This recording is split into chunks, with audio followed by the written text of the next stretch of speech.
Hi everyone! Welcome back to our vlog. So ngayon po, ang topic natin ngayon ay ang the General Order number 3 for Security Professionals. So dito sa video na to guys, ay ipapaliwanag ko sa inyo or ipapaintindi ko sa inyo kung ano ba ibig sabihin ng General Order number 3, lalo na sa mga baguhan nating mga security guards, di ba? Para makakuha kayo ng ideya kung paano ba i-execute ang General Order number 3. Kasi ito talaga yung kumbaga guide niyo sa pang-araw-araw kasi halos araw-araw naman is mangyayari talaga 'to ang GO number 3 or pangkalahatang GO number 1 to 11. Mangyayari talaga 'to araw-araw guys. Kaya nga iniisa-isa ko 'to at ipapaintindi ko sa inyo para makakuha kayo ng ideya, okay? So especially sa mga baguhan nating mga gwardiya diyan, 5'9", hello. Ayan. So, ito po. Ano po ba ang sabi or nakasaad sa General Order number 3? To report all violations of regulations and order. I am instructed to enforce.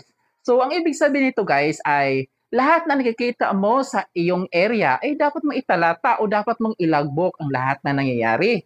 So, walang halong kasinungalingan kasi trabaho natin na naaayon sa puso, okay? So, walang kasinungalingan guys, kung ano yung nakikita natin sa ating area, nangyayari, isusulat natin ng isa-isa. Nung dapat maintindihan at tamang pagkasulat, maintindihan yung sulat, di ba? Para walang sagabal ba? Kasi wala nang tanong-tanong dahil nga kapag yung logbook mo is kukunin yan sa commander mo o sa head office, security office. Tapos may nangyari dun sa area mo, then kukunin yung logbook, babasahin to, tapos hindi maintindihan. So, paano maintindihan yung logbook mo, di ba? Paano ka matutulungan? Paano ka i-save?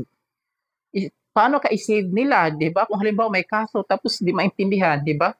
So, talo ka. So, dapat guys, kapag nag-report kayo ng mga pangyayari sa area nyo, dapat maintindihan yung sulat nyo sa logbook. I-report nyo na walang halong kasinungalingan. Okay? So, lalo na kung mayroong nakapasok yan na hindi yun na malayan.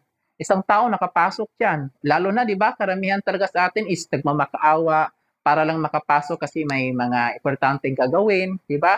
Mga contractor, ayan, karamihan dyan, mga contractor, mga tenant, na naiwan yung mga ID, ayan. So, once na napagbigyan natin yan ng isang beses, so, masasanay sila eh.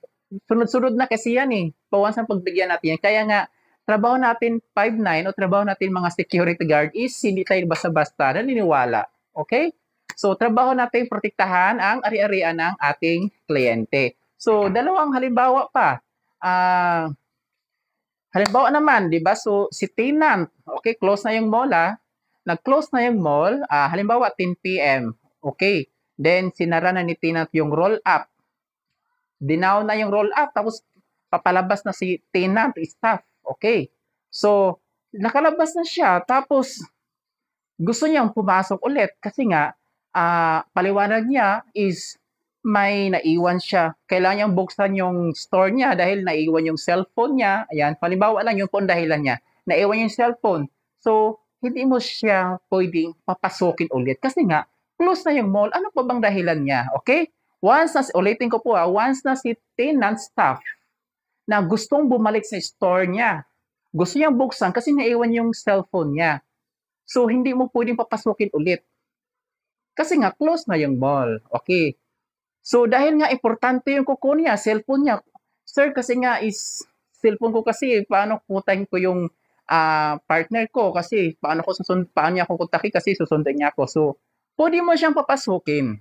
Okay. Pero, need mo siyang ilagbok. Ilagbok mo muna kung ano ang dapat niyang gagawin. Kung halimbawa, naiwan yung cellphone niya, ayan, lagbok isa-isa, then kukunin mo yung ID niya, pangalan niya. Then, at pagkatapos, huwag mo siyang pababayaan. Ihatid mo siya sa security office. Magpapaliwanag siya, gagawa siya ng sulat kung ano ba ang dahilan, ano bang gusto niyang mangyari, bakit gusto niyang buksan yung store niya. Okay, magsulat siya, ayan. Pagkatapos niya magsulat, kukunin mo yung ID niya, ipa-xerox mo, then naka-attach doon ang kanyang letter, yung dahilan niya, bakit niya bubuksan yung store. At pagkatapos, naka-attach na yung ID niya doon, yung naka-xerox copy, at saka yung letter niya, so, pwede mo na siyang, kung ano yung advice doon sa security office, ay kung pwede na ba siyang ihati doon sa store niya para buksan, ayan, so escort mo siya.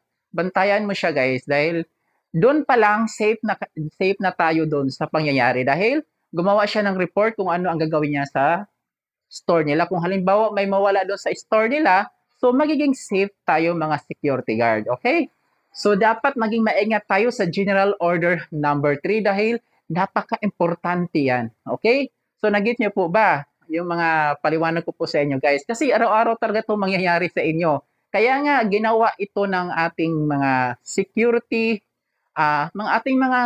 agencies. Ginawa ito kasi guide natin sa pang-araw-araw ang General Order. Okay?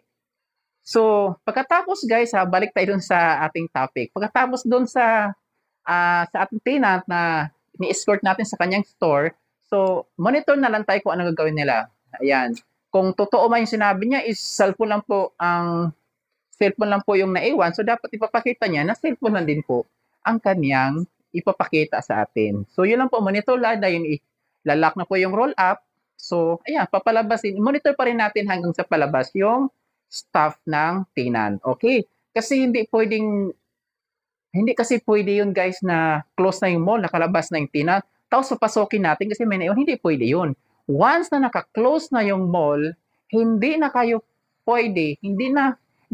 pwedeng magpapasok pa na kahit sinong tenant ba yan o customer ba yan. Di ba? Hindi na pwede kasi close na yung mall. Ano pa ba ang gagawin nila, di ba? So, dapat maging maingat tayo sa ating area of responsibilities. Guys, so, yun po yung halimbawa ng General Order number 3. Ano ang nakasaad? To report all violations of regulations and order. I am instructed to enforce. Okay? So, that is a General Order number 3. Sana po guys ay may natutunan kayo sa ating topic ngayong araw. Sana po kung nagustuhan nyo at may natutunan kayo at nakakuha kayo ng ideya, paki-share naman, paki-like at paki-follow naman ang ating Facebook page para magkita-kita ulit sa ating susunod nating uploads. Thank you guys!